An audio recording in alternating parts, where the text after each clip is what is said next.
Welcome to Walk With Me, where we journey with others through the challenges they've faced in their life and the lessons they've learned from them. Real people sharing their stories and the wisdom they've gained from a life well lived. And here's your host, Stephanie Bloom.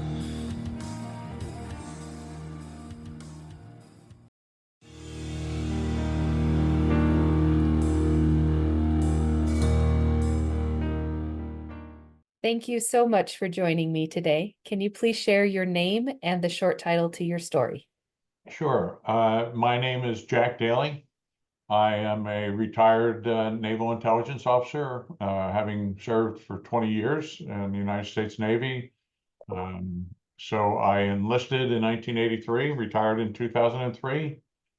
And I guess the best way to caveat my mission in life right now is that I am a retired vet who is trying to combat veteran suicides, as well as active duty military suicides.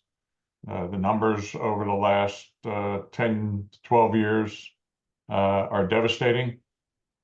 So I have undertaken an effort in writing a book, the one you see behind me, Laugh Out Loud, as a coping mechanism.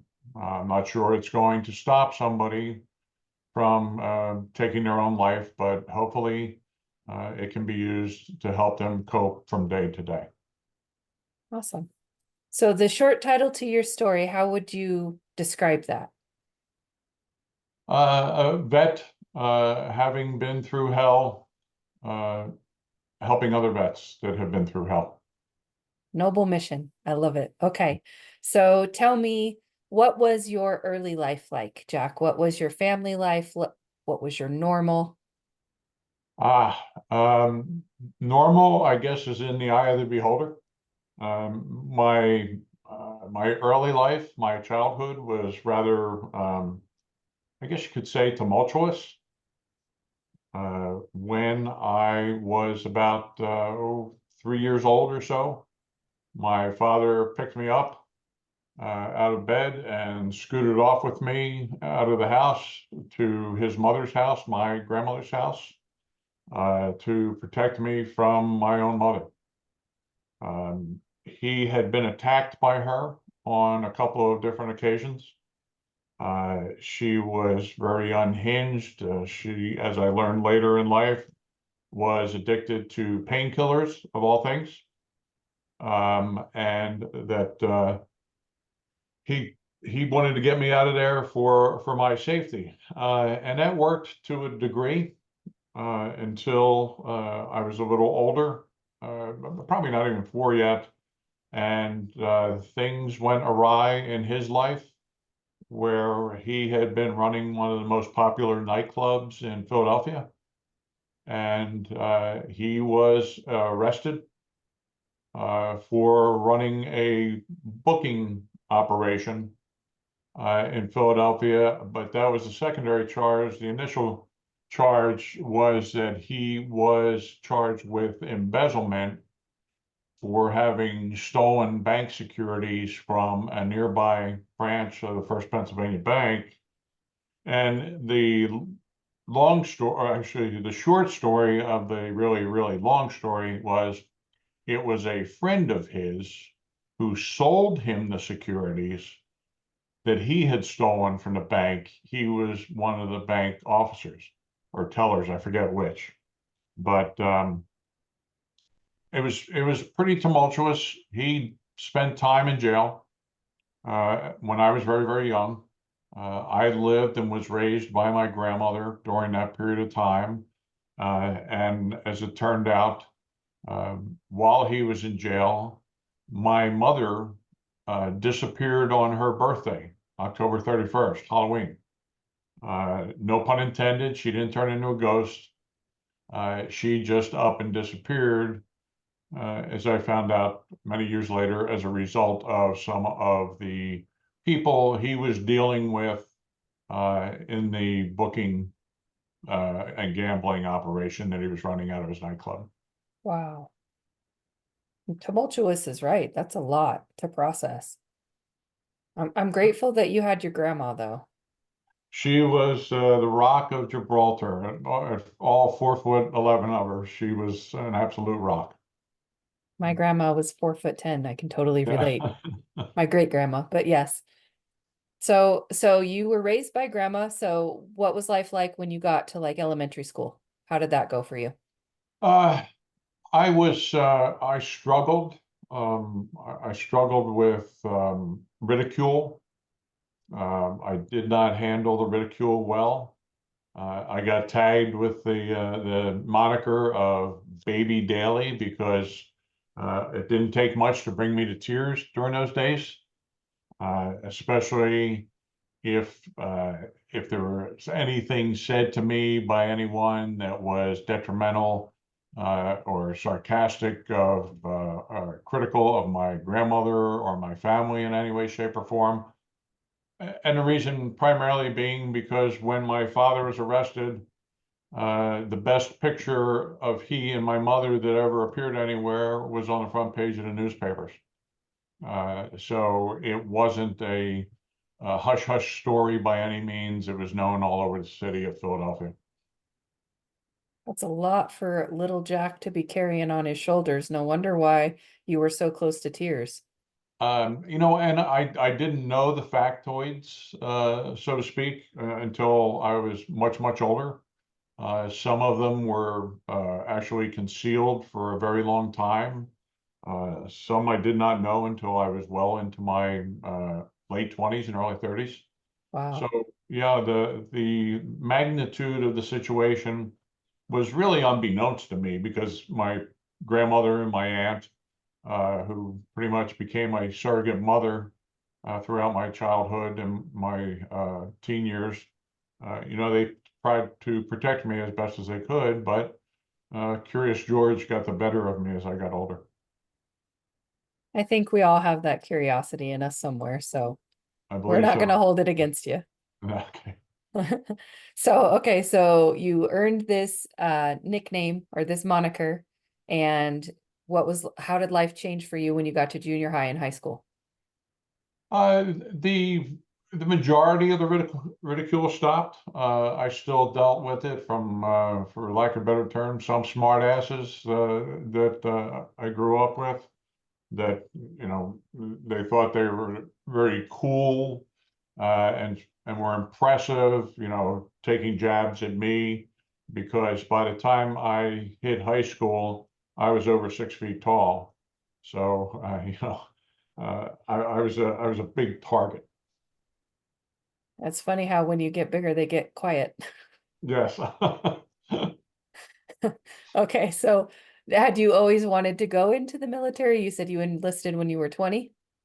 I enlisted when I was actually age 23. I had wanted to go to the United States Naval Academy from the time I was in third grade. So that would put me at about 8 years old. Why Uh, is there that? was there was a picture book in our school library, and you weren't eligible to go into the library until you hit third grade. And I spotted this book, and I probably had it for 90% of the time that I was in grade school. It was intriguing. I was pretty much hell bent on going to the Naval Academy. And then when I got into high school, I found out that I wasn't the athlete that the Naval Academy was necessarily looking for. And I was somewhat dissuaded and discouraged from pursuing a commission, an appointment to the Naval Academy. And when I finally got up the gumption to pursue it, my father had an appointment and I had an appointment with one of our congressmen in Pennsylvania. And the day before our appointment, he passed away. So it was kind of, I saw that, well, maybe this is icing on the cake. Maybe this is a harbinger of, this is a bad move on my part. And then when I was in my senior year in high school, I was on the rowing team or the crew team.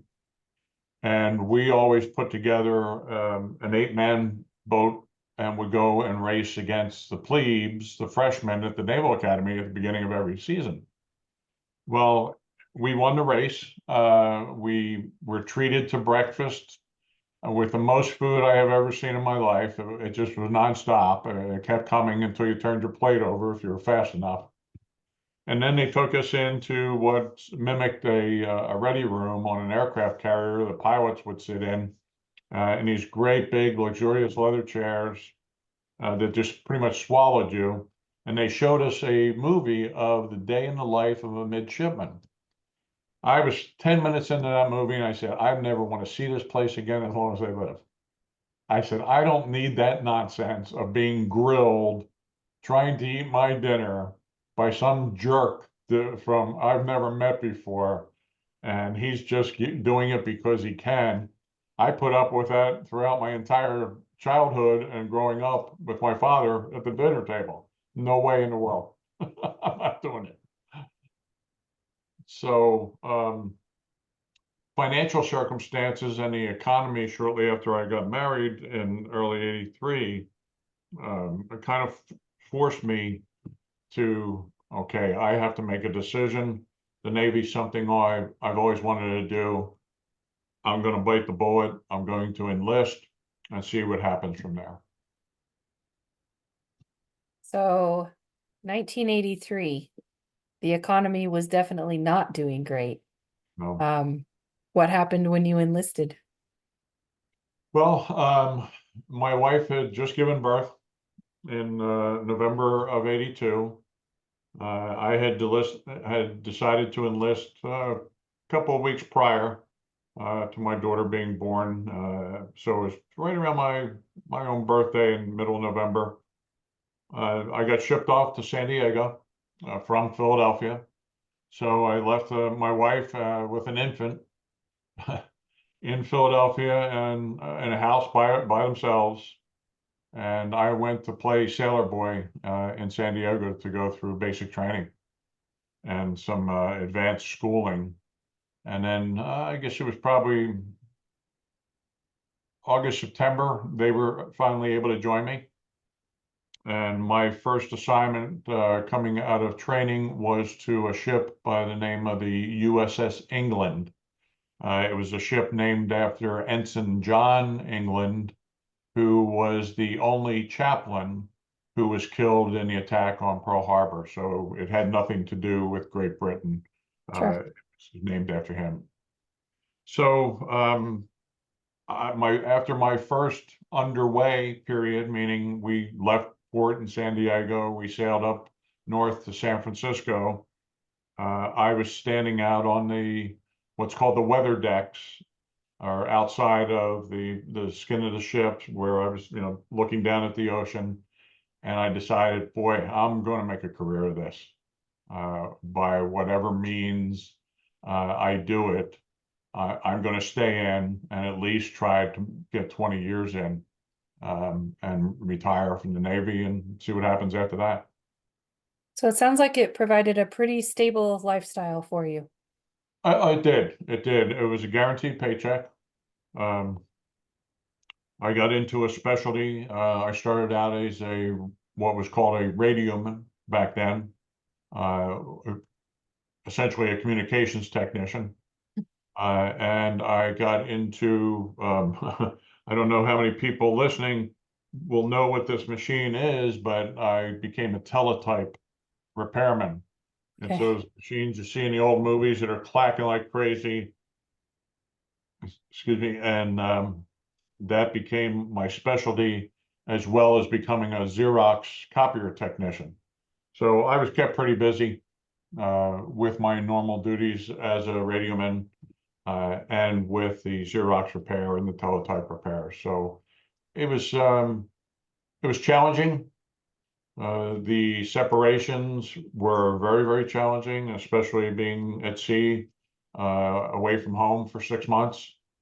And what a lot of people don't understand is you're gone for that 6-month period, but for the year and a half prior to that 6-month deployment, you're gone quite a bit. You're gone for months at a time, anywhere from a couple of days at a time to several months at a time in what is called workups or preparation and training for your deployment. Mhm. Yeah. Sounds like that's pretty disruptive to family life. It was. Missed a lot of birthdays, missed a lot of holidays, missed a lot of special events. Um, didn't get a lot of mail because we were I was on a ship that was always too far away for a mail drop most Yeah. times. Yeah, back Uh, in the 80s and the early 90s, we didn't have the tech yet. exactly. There was no email back then. Yeah. So you had to rely on snail mail. And when you're out at sea, it is really slow. Yeah.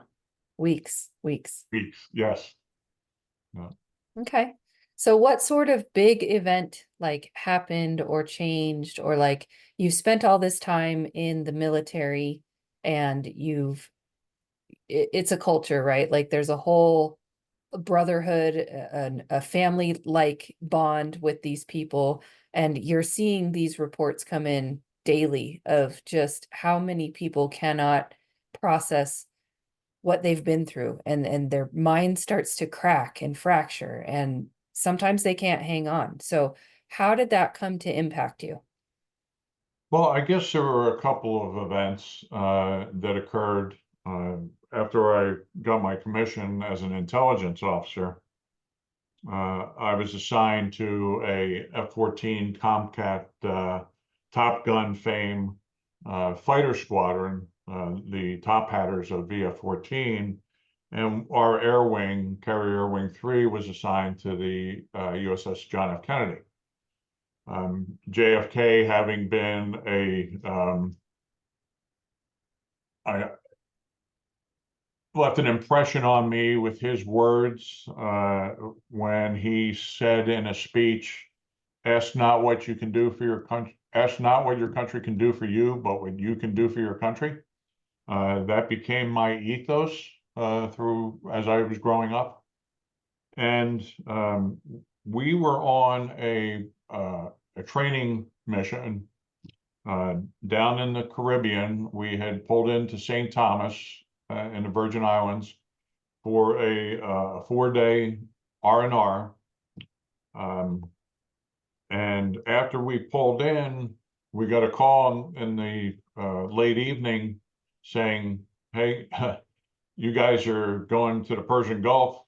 Saddam's not cooperating with the UN weapons inspectors. So you guys are going over there to convince him otherwise. Is this like 1990, 1991? 91 timeframe, yes, exactly. So we made fastest possible speed as we could out of St. Thomas to go over there, and we hadn't even completed all our training yet.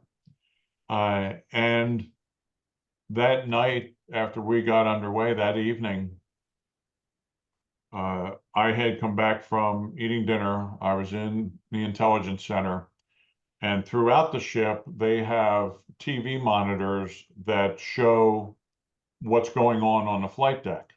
So flight operations, for lack of a better term. And I looked up at the monitor and I watched one of our E2 Hawkeyes, which is the radar aircraft that is aboard a carrier. I watched it fly into the ocean. Um, and I watched 5 of my comrades and my guys I worked with every day die right in front of my eyes. That left an everlasting impression on me. Plus, the day before, or the night before, or 2 nights before, we lost the commanding officer of one of our Hornet squadrons who flew into the edge of the beach for whatever reason. He got confused. He was wearing night vision goggles, so he died. So our first event in port the next morning was a memorial service for him. Wow. And then within 24 hours, I watched 5 guys that I worked with on a daily basis die right in front of my eyes. Uh, that left an everlasting impression. We came back from our deployment finally. We spent a lot of time in the Adriatic because Bosnia was unraveling. Most of our port visits were canceled because we had to provide cover for food drops that the Air Force was making to the Muslims in Bosnia. As it was war ravaged at that time. And we came home, and a couple of weeks after being home, two other air crew from a A6 squadron flew into the side of a mountain. So a lot of death surrounded that deployment and post-deployment.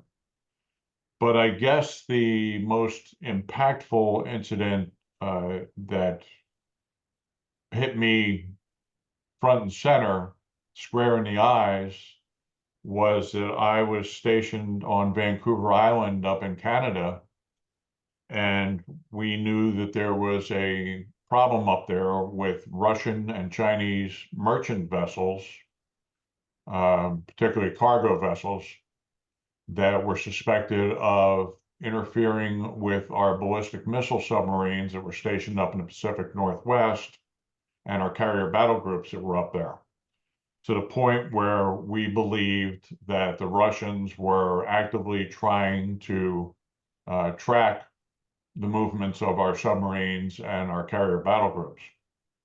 So it was my mission to try and figure out what they were doing.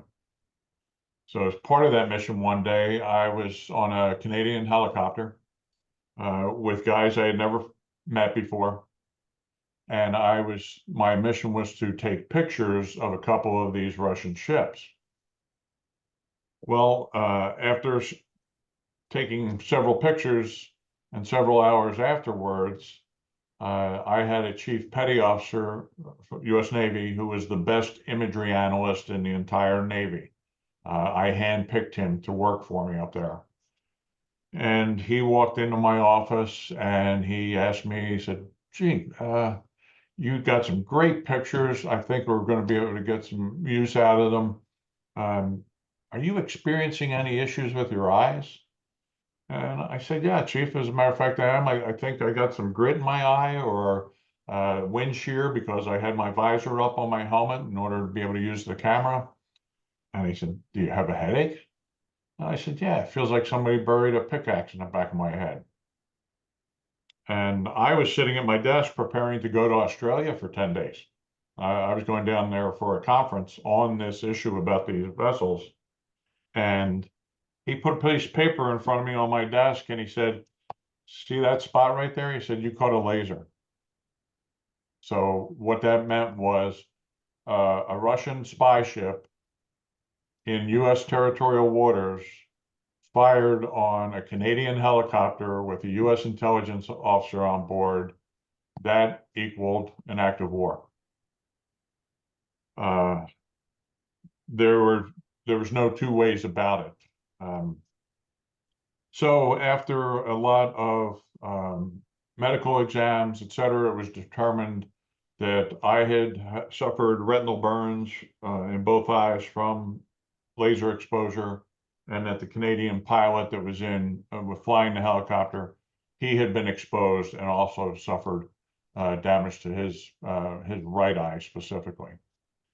Well, okay, we're in the military, we sign up, we know that we're putting our lives on the line, but then we were pretty much abandoned by both of our governments. And that was the extremely hard part to take. And that abandonment pretty much boiled down to saying it never happened. The incident never happened. And we were okay. We knew that as we were going through our medical testing, we were both in violent agreement that nobody's going to ever admit that this attack took place. But as long as our respective militaries take care of us, we can live with that. Well, the exact opposite happened to us. We were both thrown under the bus. And that was extremely difficult to deal with. There was a lot of lies, there was a lot of deceit, there was a lot of, backhanded efforts to cover up the incident, and Wow. we just could not stomach that. So fortunately for us, or unfortunately, depending upon how you look at it, somebody, a good Samaritan, as I call him, whistleblower, leaked the story to a national security correspondent at the Washington Times here in the DC area by the name of Bill Gertz. And on May 14th, the story about the Russian attack appeared on the front page of the Washington Times. And then it was like a mushroom cloud after that. I was in some type of article or news story within the first 24 hours that was nonstop. The story was global, and it had gone global. So you went viral before viral was a thing. Yes, I guess you could say that exactly. It was not a position that I relished by any stretch of the imagination. I was furious with this guy, Bill Gertz, who I'd never met in my life. I'd never read an article of his before. I didn't even know there was a Washington Times. All I knew was there was a Washington Post. But that kind of launched things into a realm of looking over my shoulder for 6 consecutive years because, somebody was gunning for me. Evidence was manipulated. For instance, the photo that I took when it was finally released to the press, it had been so altered, it literally looked like a night and day photo. I took the photo at 12:20 in the afternoon, and it looked like it was closer to midnight by what then the Office of Naval Intelligence released to the press. In a court case years later, we hired an expert to analyze what the Office of Naval Intelligence had done to the photo, and he trained FBI analysts, and he said I stopped after I counted 57 different manipulations. Wow. There was that level of effort, and probably the most bizarre one was I was ordered to see. We were all examined by a research group under the U.S. Army Medical Research Detachment in San Antonio, Texas. The Navy wanted me to be seen by Navy doctors. And the first day I was examined by a Navy doctor, I watched him take a floppy disk out of his desk drawer, one of the small ones, the 3.5 inches, put it in his pocket, take me into an exam room, cover my eyes with ultrasound gel, but I managed to peek through the gel, and I saw him take the disc out of his pocket and put it into the ultrasound machine. And he did an ultrasound, and 10 minutes later, he came back and goes, "You got Graves' disease. That's what's wrong with your eyes." Well, Graves' disease, my eyes aren't bugging out of my head, even to this day, 27 years later. And I took a copy of what he had printed out that it claimed were my eyeballs suffering from Graves' disease, took it back to the folks in San Antonio, and they took one look at it and they said, "These aren't your eyes. They're somebody else's eyes." I mean, like the fact that they put you in danger and you accepted that, you knew that was part of what you were signing up for is one thing.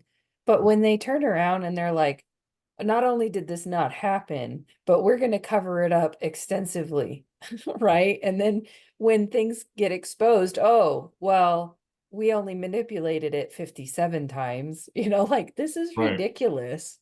Yeah, the level of, I can't say it any other way, but the level of betrayal was beyond the pale. Yeah. I mean, you had made a career out of this, and you had stated earlier that you did this to serve. Like Yes. your heart was in the right place, but maybe it's been manipulated a bit. Yes. Yeah. I guess, the getting shot with the laser Okay, nothing I can do about it. It happened. I haven't had a pain-free minute in over 27 years, since April 4th of 1997. And I've come to live with that and accept it. It was all the efforts of betrayal. It was being called a traitor. It was being Ouch. accused of withholding information or intelligence vital to national security from the Navy. It was the innuendos and the accusations were probably the deepest cuts to my psyche that really left an impact on me. And the only way I was able to deal with that impact was I trained myself, I trained my mind to find humor wherever I could find it. Because as I told a work colleague one day when he asked me, he goes, Jack, how do you put up with all this nonsense? And I told him, Kevin, I laugh. I have to laugh because if I don't, I'll cry, and that's only going to make my eyes hurt worse. So I'd rather laugh than cry. That's how I came to deal with it. I found laughter as my go-to prescription. I mean, sometimes you can laugh at the absurdity of it all, right? Like You have they to. just go to absolute absurd levels to distort the truth, and it's sad. Yeah. And So, the whole story, I'm working on it as we speak, will be chronicled in a book I'm writing right now called Blind Treason. So it goes into all the dirty details. that's not fun to have to relive that either. It's been a challenge. I'll be honest and transparent and say it is a challenge. I've written and then walked away from it for a month or more, and then written some more and walked away from it again. So it's definitely challenging. The only way out is through, though, to sit there in that pain and deal with it and work through it and see how it impacted your life in the end, and that you're still a good person and doing good things in the world, you And, know. and, and the bottom line really is there are service members, men and women, who have come back far more broken and their lives shattered than I. I mean, I'm still a functioning individual. Um, I have to change my glasses prescription, seems like more often than not. But I'm fully functioning. And I'm not saying that they aren't the ones that come home broken, but that they have their limitations. And I feel compared to some of the troops that have come home that I saw paraded through the Pentagon once every month on a Friday morning, uh, I have nothing to really feel sorry for myself about. Yeah, comparatively, you haven't had to deal with some of the things that others have, but that does not negate the fact that you too were abandoned. So you can bond with these people in that aspect, right? Like they've been left high and dry. So, okay, we've identified the situation, but what do we do about it? Right. Yeah, that's true. So I undertook an effort because of the number of veteran and active duty suicides that I was hearing about through the media. I guess back in 2020 was the first time I heard a story about the statistics, and I was appalled. In 2019, there were 498 some active duty military member suicides. There were 198 spouse and dependent children suicides. But the really appalling number was that there were close to 5,000 veteran suicides in the year 2019. And as I started to dig into the statistics more and try and find out what was going on, I found out from the period of 9/11 to the year 2021, and in that 20-year period, there were over 30,000 plus veteran suicides compared to the 7,000 deaths that occurred during the war. So 4 times as many suicides compared to those who died in combat. And I thought to myself, well, I've got a really good friend who I know is struggling with his demons. And I asked my wife one night, I said, what can I do about this? There's got to be something I can do. I may not be able to save anybody from actually, taking their life, but there's got to be something I can do. And my wife said, well, what got you through your darkest days? And I said, well, I learned to laugh at things, otherwise I'd cry and it wouldn't do me any good. It'd be detrimental. And she said, well, what can you do with that? And I wasn't sure. I sat for a couple of hours and I thought, oh, wait a minute, I'll write a book. And that was really contrary to my being, because I hate writing. I I I cringe at a one-line email. So So I you're just gonna write a book. I'm gonna write a book, right? All The right, thing I I feel hate like doing the most. this is a great opportunity for some growth to happen, right? Yes, exactly. Well, I was following a daily ritual called Savers, Savers, that was put together by a young guy named Hal Elrod after he faced death a couple of times. And he wrote this daily ritual, and I thought, well, gee, maybe I could write a daily ritual as well. So I used the mnemonic of the letters of laugh, Laugh. So the first step in the daily ritual is to actually laugh. Find something to laugh about. Find something that breaks you up, cracks you up. Doesn't matter what it is, whether it's an old memory, whether it's a picture, whether it's a YouTube video of Abbott and Costello. It really doesn't matter. And then for the letter A, act.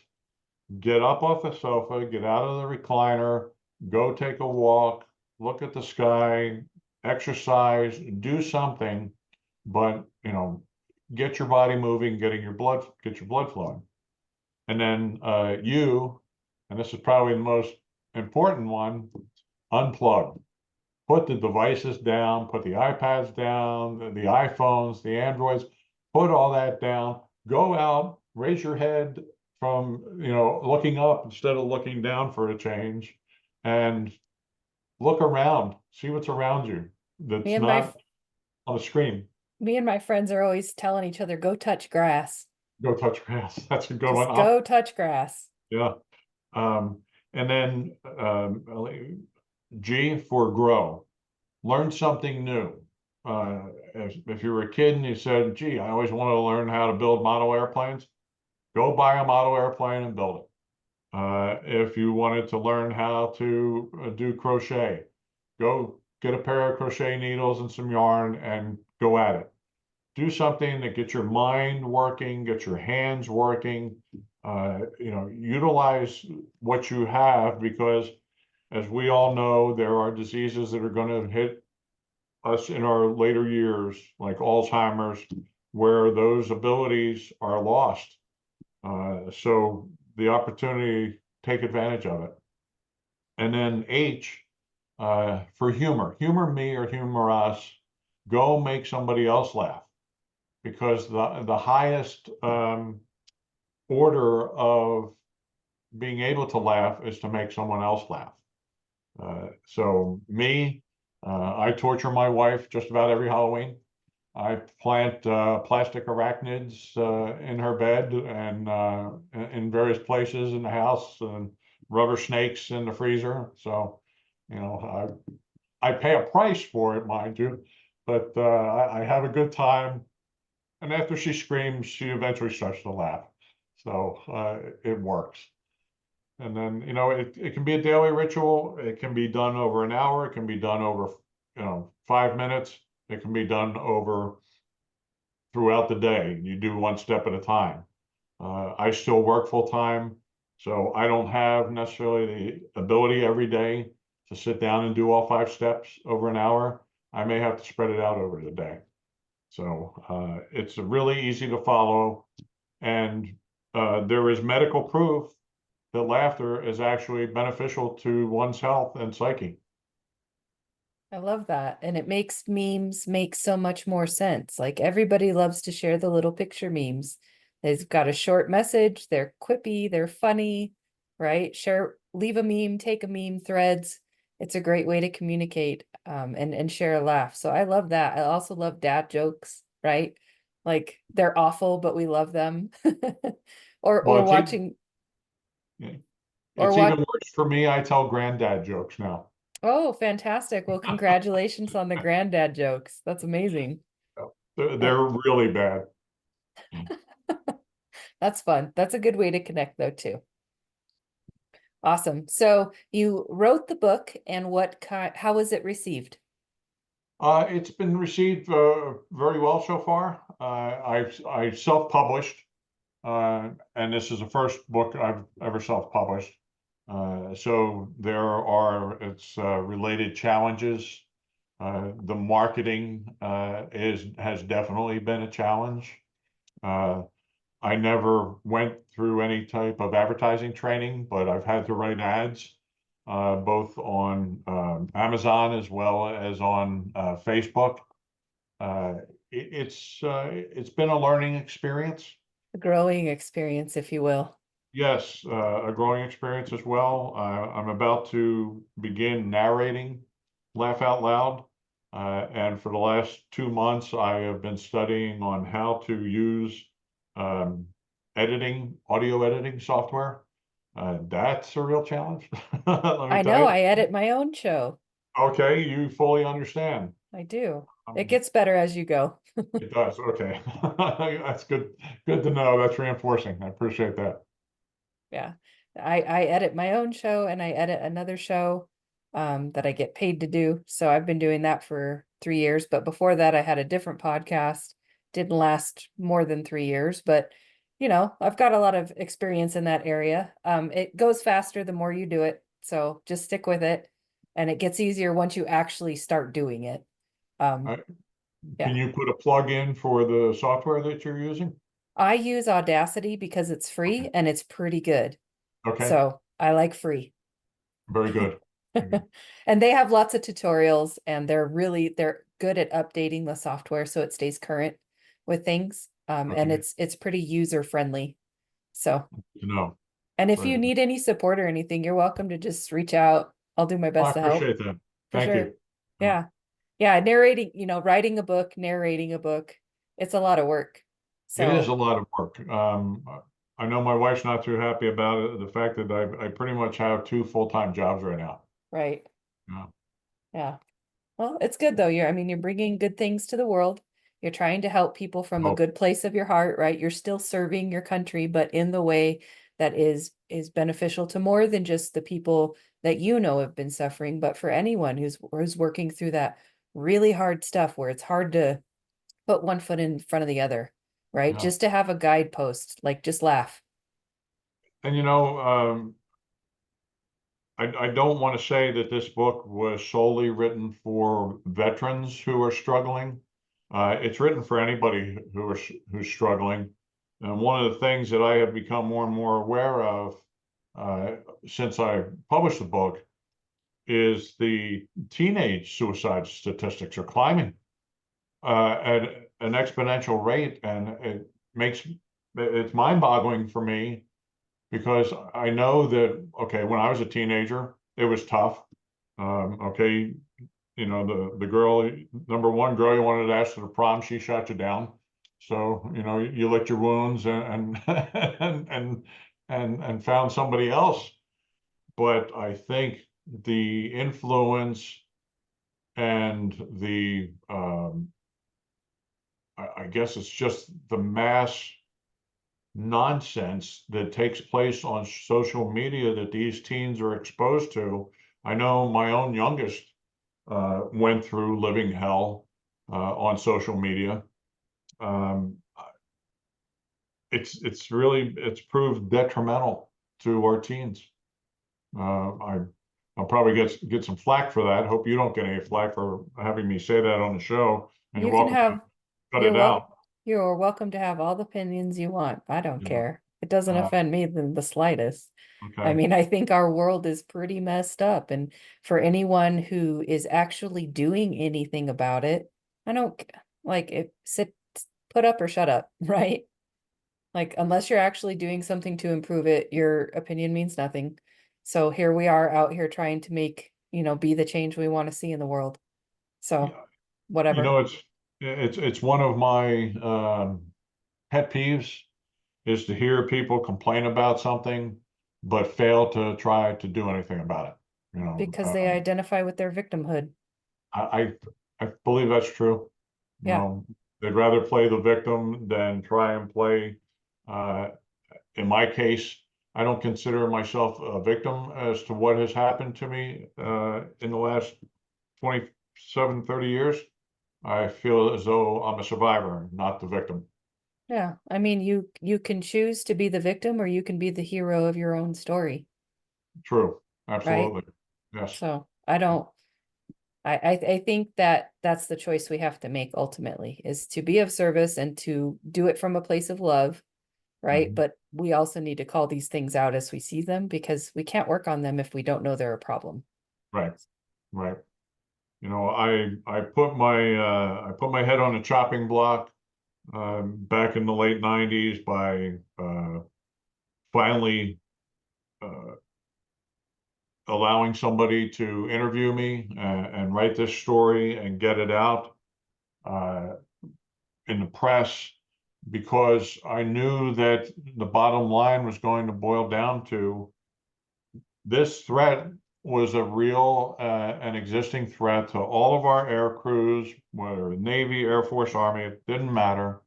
And if I could do something, you know, I had to. That was my duty. I considered it actually part of my duty was to protect my fellow sailors and soldiers, Marines and airmen.